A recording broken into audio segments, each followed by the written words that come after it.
নমস্কার। উপস্থিত সকলকে জানাই আমার আন্তরিক শ্রদ্ধা ও শুভকামনা। আমার আজকের নিবেদন কাজী নজরুল ইসলামের যদি আর বাঁশি না বাজে। বন্ধুগণ, আপনারা যে সওগাত আজ হাতে তুলে দিলেন, আমি তা মাথায় তুলে নিলুম। আমার সকল তনু মন প্রাণ আজ বীণার মতো বেজে উঠেছে। তাতে শুধু একটি মাত্র সুর ধ্বনিত হয়ে উঠেছে, আমি ধন্য হলুম, আমি ধন্য হলুম। আমার অভিনন্দিত আপনারা সেই দিনই করেছেন যেদিন আমার লেখা আপনাদের ভালো লেগেছে। বিংশ শতাব্দীর অসম্ভবের সম্ভাবনার যুগে আমি জন্মগ্রহণ করেছি। এরই অভিযান সেনাদলের তুর্যবাদকের একজন আমি। এই হোক আমার সবচেয়ে বড় পরিচয়। আমি এ দেশে, এই সমাজে জন্মেছি বলেই শুধু এ দেশের, এ সমাজেরই নই, আমি সকল দেশের সকল মানুষের। কবি চায় না দান, কবি চায় অঞ্জলি, কবি চায় প্রীতি। কবিতার দেবতা সুন্দরের প্রকাশ। সুন্দরকে স্বীকার করতে হয় যা সুন্দর তাই দিয়ে। সুন্দরের ধ্যান, তার স্তবগানই আমার ধর্ম। তবু বলছি, আমি শুধু সুন্দরের হাতে বীণা, পায়ে পদ্মফুলে দেখিনি, তার চোখে চোখ ভরা জলও দেখেছি। শ্মশানের পথে, গোরস্থানের পথে তাকে ক্ষুধাদীর্ণ মূর্তিতে ব্যথিত পায়ে চলে যেতে দেখেছি। যুদ্ধভূমিতে তাকে দেখেছি, কারাগারের অন্ধকূপে তাকে দেখেছি, ফাঁসির মঞ্চে তাকে দেখেছি। আমাকে বিদ্রোহী বলে খামোখা লোকের মনে ভয় ধরিয়ে দিয়েছেন কেউ কেউ। এই নিরীহ জাতটাকে আঁচড়ে কামড়ে টেনে নিয়ে বেড়াবার ইচ্ছা আমার কোনোদিনই নেই। আমি বিদ্রোহ করেছি, বিদ্রোহীর গান গেয়েছি, অন্যায়ের বিরুদ্ধে, অত্যাচারের বিরুদ্ধে। যা মিথ্যা, কলুষিত, পুরাতন, পচা, সে মিথ্যা সনাতনের বিরুদ্ধে। ধর্মের নামে ভণ্ডামি ও কুসংস্কারের বিরুদ্ধে।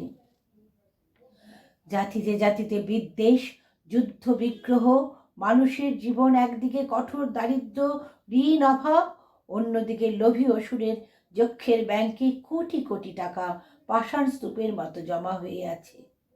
এই অসাম্য ভেদজ্ঞান দূর করতেই আমি এসেছিলাম। আমার কাব্যে, সঙ্গীতে, কর্মজীবনে অভেদ সুন্দর সাম্যকে প্রতিষ্ঠিত করেছিলাম। আমি যশ চাই না, খ্যাতি চাই না, প্রতিষ্ঠা চাই না, নেতৃত্ব চাই না। জীবন আমার যত দুঃখময় হোক, আনন্দের গান, বেদনার গান গেয়ে যাব আমি। দিয়ে যাব নিজেকে নিঃশেষ করে সকলের মাঝে বিলিয়ে। সকলের বাঁচার মাঝে থাকবো আমি বেঁচে। এই আমার ব্রত, এই আমার সাধনা, এই আমার তপস্যা। রবীন্দ্রনাথ আমাকে প্রায় বলতেন, দেখ উন্মাদ, তোর জীবনে শেলির মতো, কিটসের মতো খুব বড় একটা ট্র্যাজেডি আছে, তুই প্রস্তুত হ।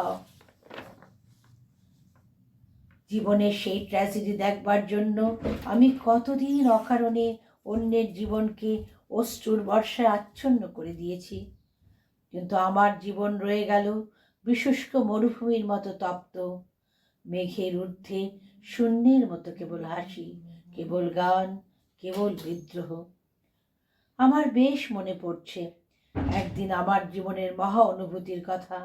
আমার ছেলে মারা গেছে। আমার মন তীব্র পুত্রশোকে যখন ভেঙে পড়েছে, ঠিক সেই দিনই, সেই সময় আমার বাড়িতে হাসনাহানা ফুটেছে। আমি প্রাণ ভরে সে হাসনাহানার গন্ধ উপভোগ করেছিলাম। আমার কাব্য, আমার গান, আমার জীবনের অভিজ্ঞতার মধ্য হতে জন্ম নিয়েছে। যদি কোনোদিন আপনাদের প্রেমের প্রবল টানে আমাকে আমার একাকিত্বের পরম শূন্য থেকে অসময়ে নেমে আসতে হয়, তাহলে সেদিন আমায় মনে করবেন না আমি সেই নজরুল। সেই নজরুল অনেক দিন আগে মৃত্যুর খিড়কি দুয়ার দিয়ে পালিয়ে গেছে। মনে করবেন পূর্ণত্বের তৃষা নিয়ে যে একটি অশান্ত তরুণ এই ধরায় এসেছিল অপূর্ণতার বেদনায়, তারই বিগত আত্মা যেন স্বপ্নে আমাদের মাঝে কেঁদে গেল। যদি আর বাঁশি না বাজে, আমি কবি বলে বলছি নে, আমি আপনাদের ভালোবাসা পেয়েছিলাম, সেই অধিকারে বলছি, আমায় আপনারা ক্ষমা করবেন, আমায় ভুলে যাবেন। বিশ্বাস করুন, আমি কবি হতে আসিনি, আমি নেতা হতে আসিনি, আমি প্রেম দিতে এসেছিলাম, প্রেম পেতে এসেছিলাম। সেই প্রেম পেলাম না বলে আমি এই প্রেমহীন নিরস পৃথিবী থেকে নীরব অভিমানে চিরদিনের জন্য বিদায় নিলাম। যেদিন আমি চলে যাব সেদিন হয়তো বা বড় বড় সভা হবে, কত প্রশংসা, কত কবিতা বেরোবে হয়তো আমার নামে। দেশপ্রেমিক, ত্যাগী, বীর, বিদ্রোহী, বিশেষণের পর বিশেষণ। টেবিল ভেঙে ফেলবে থাপ্পড় মেরে বক্তার পর বক্তা। এই অসুন্দরের শ্রদ্ধা নিবেদনের শ্রাদ্ধ দিনে বন্ধু তুমি যেন যেও না। যদি পারো চুপটি করে বসে আমার অলিখিত জীবনের কোনো একটি কথা স্মরণ করো। তোমার ঘরের আঙিনায় বা আশেপাশে যদি একটি ঝরা পায়ে পেশা ফুল পাও, সেইটিকে বুকে চেপে বলো, বন্ধু আমি তোমায় পেয়েছি। তোমাদের পানে চাহিয়া বন্ধু আর আমি জাগিব না, কোলাহল করি সারা দিনমান, কারো ধ্যান ভাঙিব না। নিশ্চল নিশ্চুপ আপনার মনে পুরিব একাকী গন্ধ বিধুর ধূপ।